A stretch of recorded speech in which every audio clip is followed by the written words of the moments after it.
Metzengerstein by Edgar Allan Poe. Επιμέλεια Γιώργος Πιτροπογιαννάκης. Horror and fatality have been stalking abroad in all ages. Why then give a date to the story I have to tell?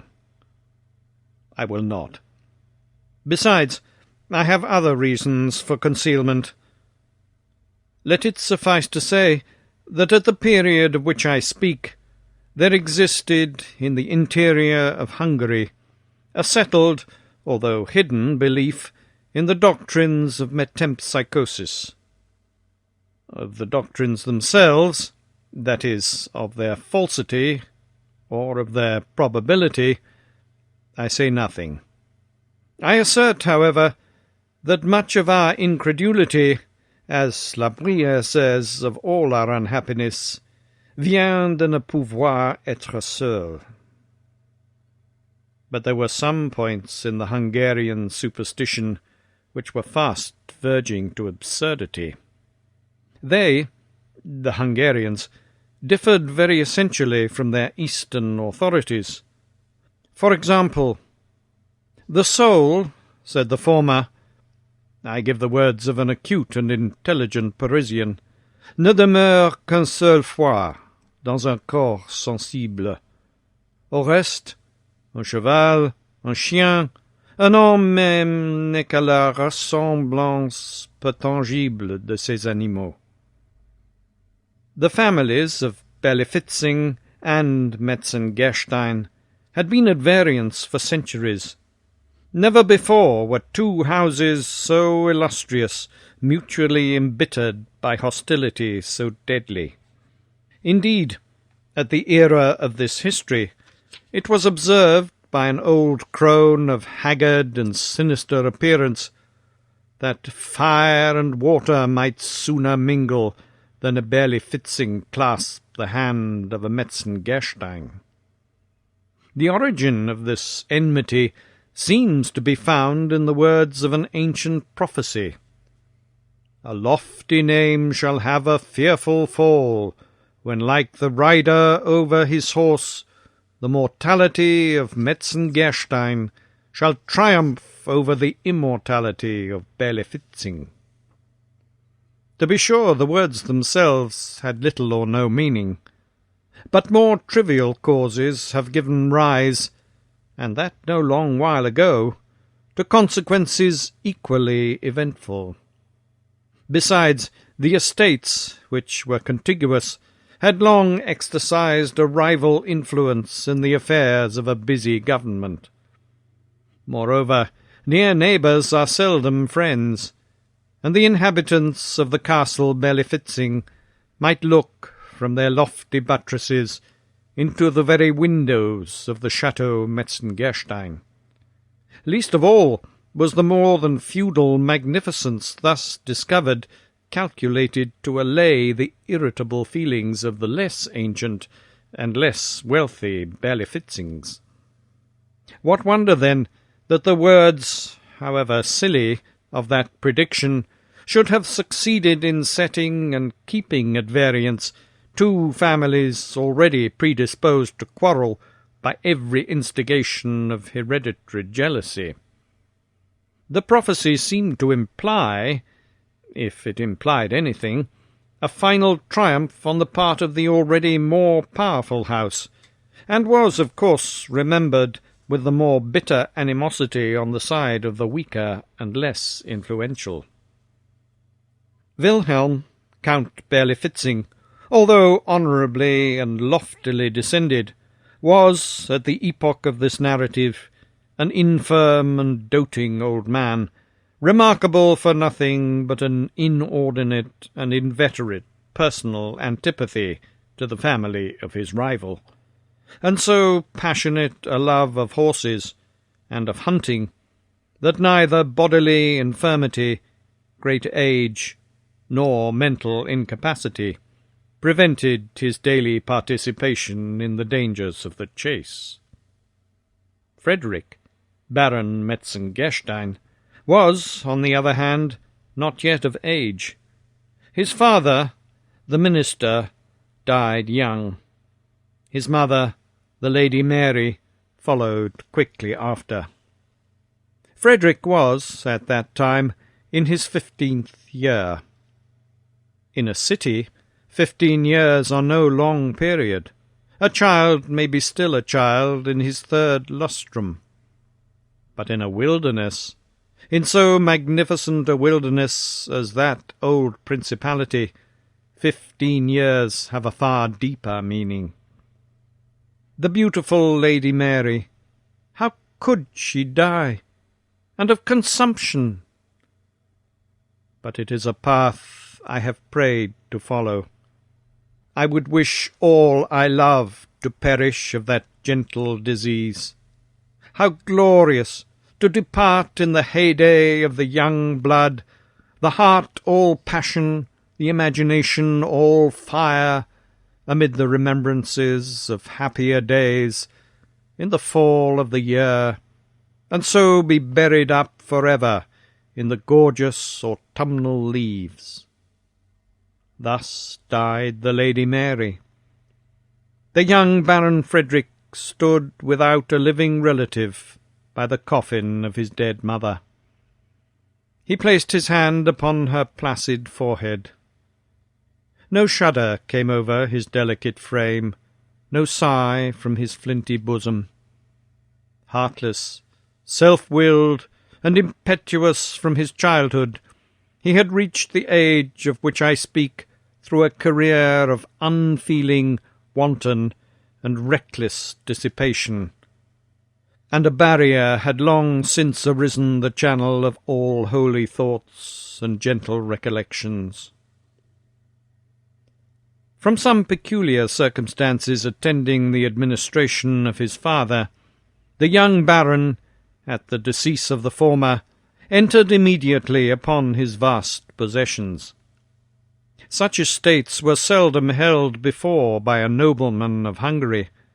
His castles were without number. Of these, the chief in point of splendour and extent was the Chateau Metzengerstein. The boundary line of his dominions was never clearly defined, but his principal park embraced a circuit of 50 miles.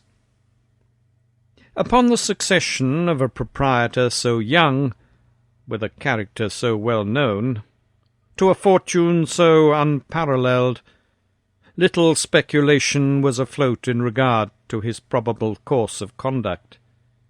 And indeed, for the space of 3 days, the behaviour of the heir out-Heroded Herod, and fairly surpassed the expectations of his most enthusiastic admirers. Shameful debaucheries, flagrant treacheries, unheard-of atrocities, gave his trembling vassals quickly to understand that no servile submission on their part, no punctilious of conscience on his own, were thenceforward to prove any security against the remorseless and bloody fangs of a petty Caligula.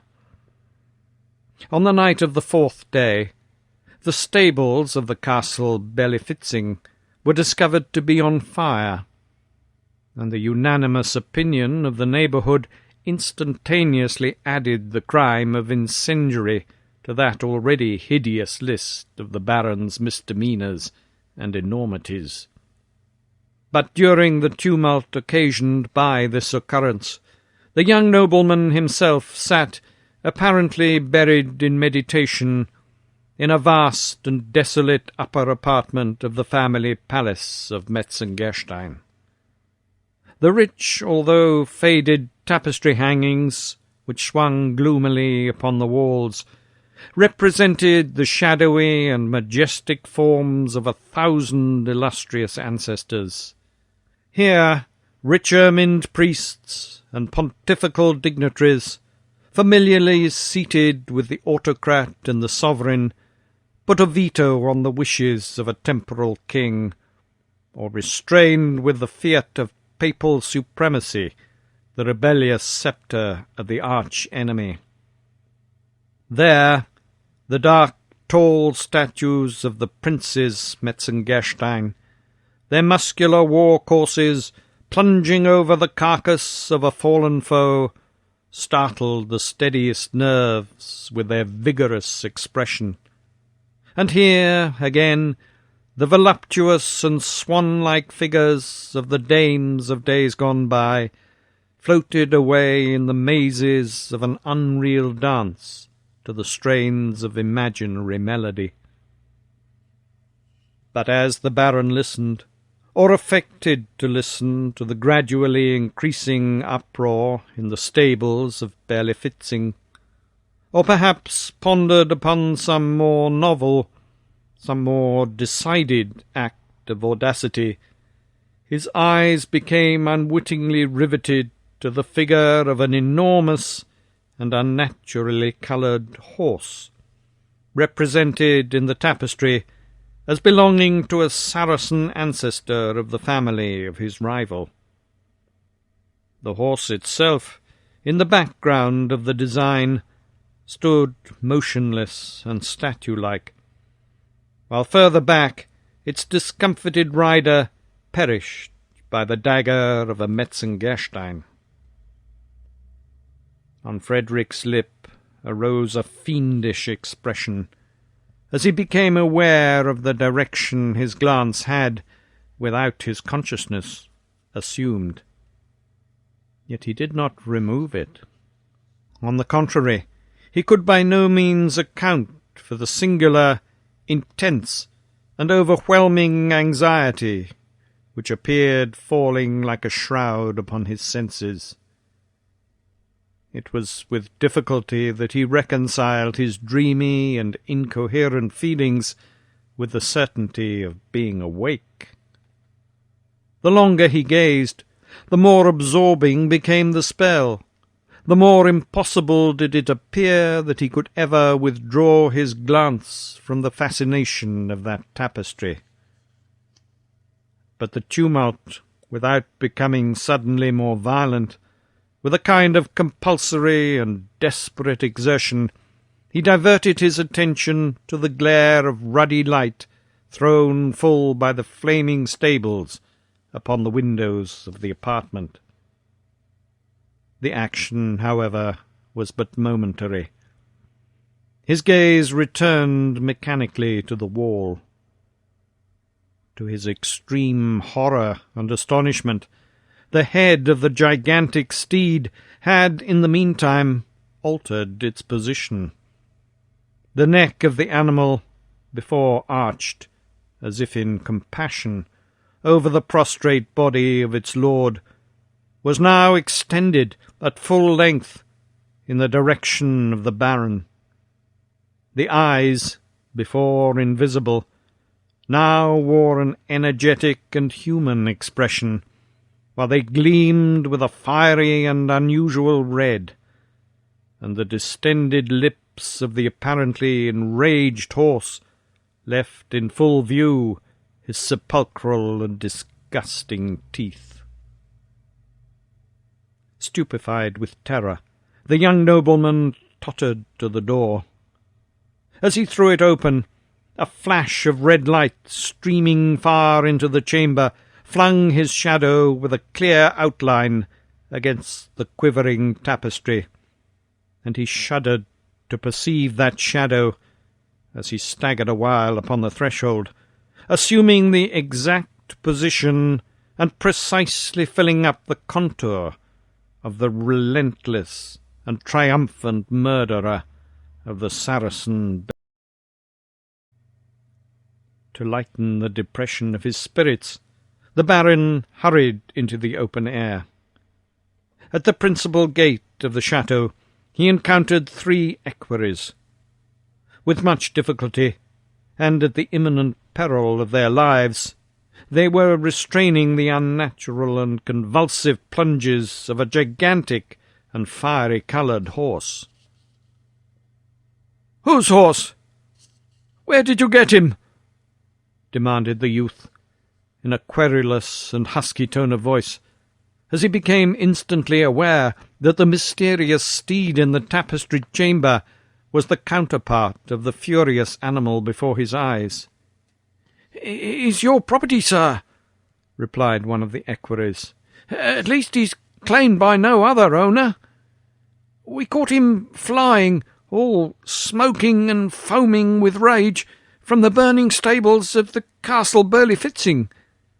Supposing him to have belonged to the old count's stud of foreign horses, he led him back as an estray.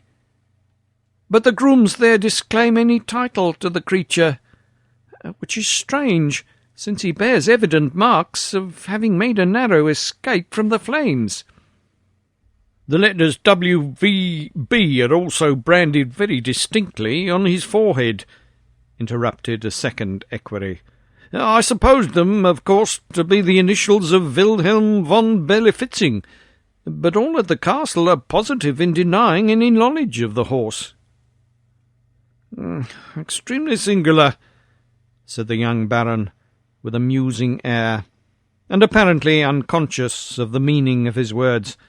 "He is, as you say, a remarkable horse, a prodigious horse, although, as you very justly observe, of a suspicious and untractable character.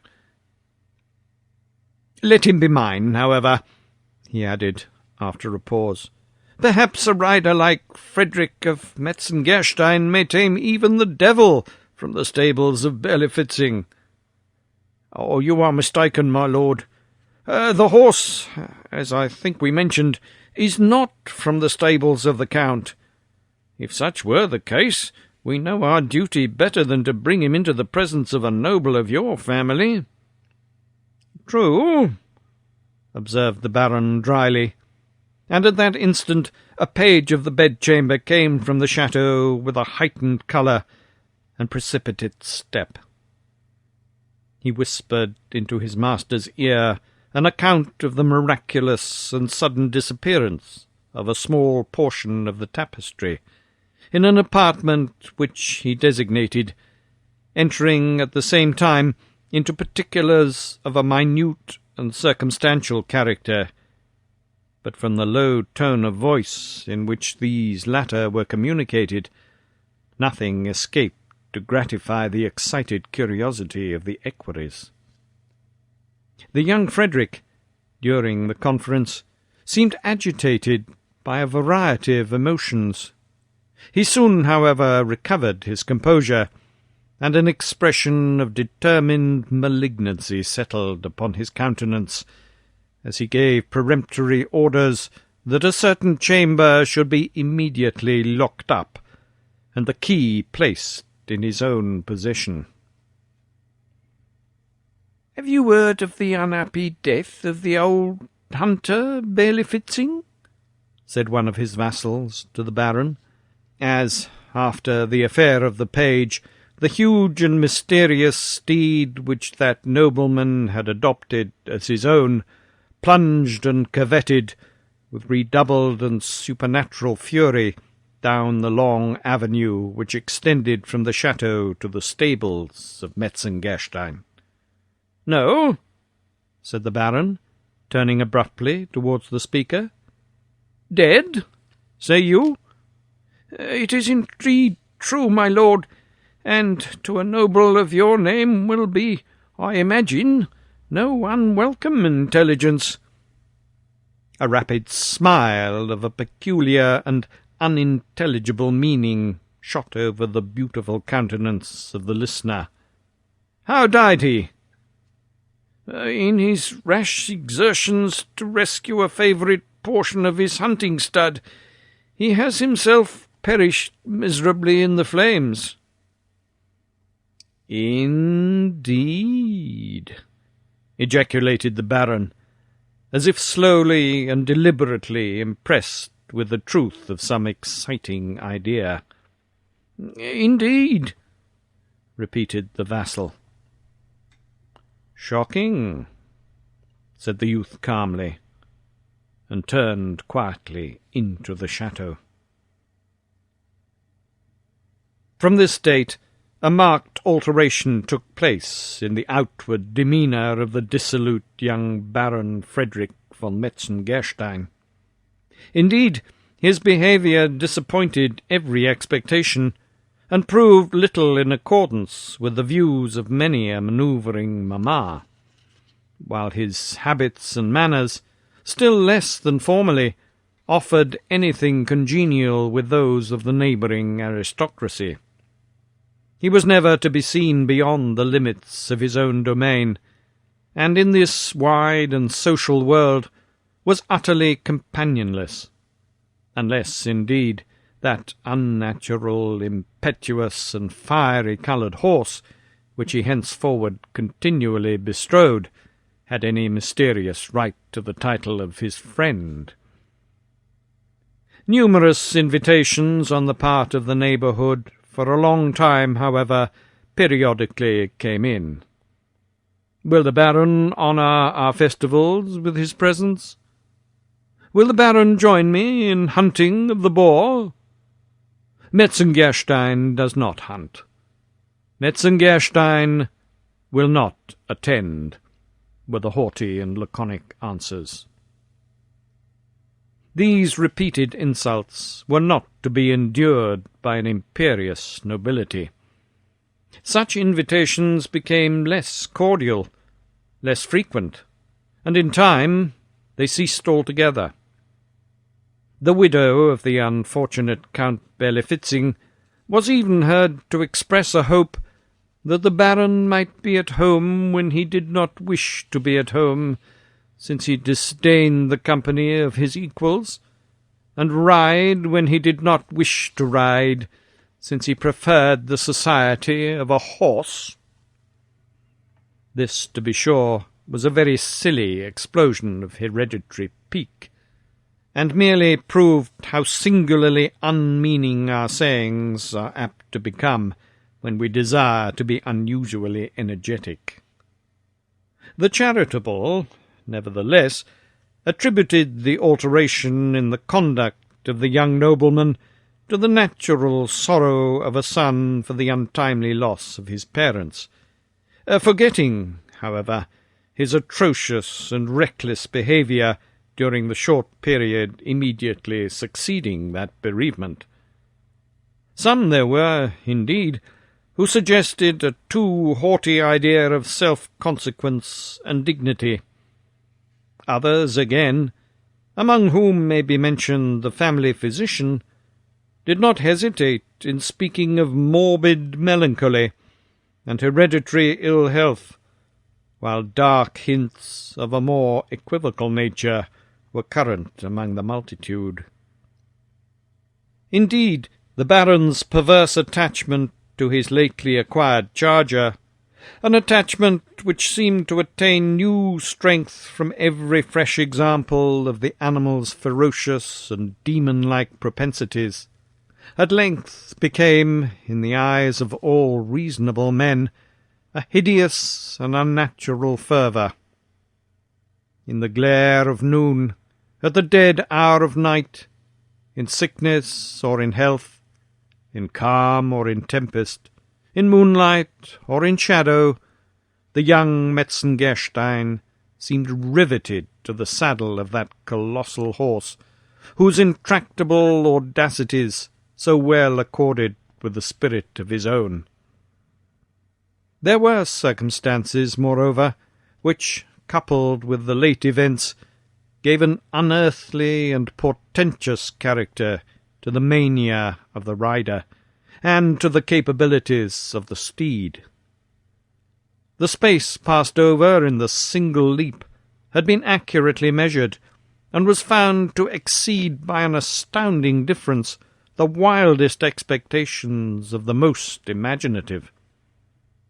The Baron, besides, had no particular name for the animal, although all the rest in his extensive collection were distinguished by characteristic appellations. His stable, too, was appointed at a distance from the rest, and with regard to grooming and other necessary offices, none but the owner in person had ventured to officiate, or even to enter the enclosure of that particular stall. It was also to be observed that although the 3 grooms who had caught the horse as he fled from the conflagration at Berlifitzing had succeeded in arresting his course by means of a chain bridle and noose, yet not one of the 3 could, with any certainty, affirm that he had, during that dangerous struggle, or at any period thereafter, actually placed his hand upon the body of the beast. Instances of peculiar intelligence in the demeanour of a noble and high-spirited steed are not to be supposed capable of exciting unreasonable attention, especially among men who, daily trained to the labours of the chase, might appear well acquainted with the sagacity of a horse. But there were certain circumstances which intruded themselves, perforce, upon the most sceptical and phlegmatic, and it is said there were times when this singular and mysterious animal caused the gaping crowd who stood around to recoil in silent horror from the deep and impressive meaning of his terrible stamp. Times when the young Metzengerstein turned pale and shrunk away from the rapid, searching expression of his intense and human-looking eye. Among all the retinue of the Baron, however, none were found to doubt the ardour of that extraordinary affection which existed on the part of the young nobleman for the fiery qualities of his horse. At least, none but an insignificant and misshapen little page, whose deformities were in everybody's way, and whose opinions were of the least possible importance. He, if his ideas are worth mentioning at all, had the effrontery to assert that his master never vaulted into the saddle without an unaccountable and almost imperceptible shudder, and that, upon his return from every long continued and habitual ride, an expression of triumphant malignity distorted every muscle in his countenance. One tempestuous night, Metzengerstein, awaking from a heavy and oppressive slumber, descended like a maniac from his chamber, and mounting in great haste, bounded away into the maze of the forest. An occurrence so common attracted no particular attention, but his return was looked for with intense anxiety on the part of his domestics, when, after some hours' absence, the stupendous and magnificent battlements of the Chateau Metzengerstein were discovered crackling and rocking to their very foundation under the influence of a dense and livid mass of ungovernable fire. As the flames, when first seen, had already made so terrible a progress that all efforts to save any portion of the building were evidently futile, the astonished neighbourhood stood idly around in silent and apathetic wonder. But a new and fearful object soon riveted the attention of the multitude, and proved how much more intense is the excitement wrought in the feelings of a crowd by the contemplation of human agony than that brought about by the most appalling spectacles of inanimate matter. Up the long avenue of aged oaks, which led from the forest to a main entrance of the Chateau Metzengerstein, a steed, bearing an unbonneted and disordered rider, was seen leaping with an impetuosity which outstripped the very demon of the tempest, and extorted from every stupefied beholder the ejaculation, "Horrible!"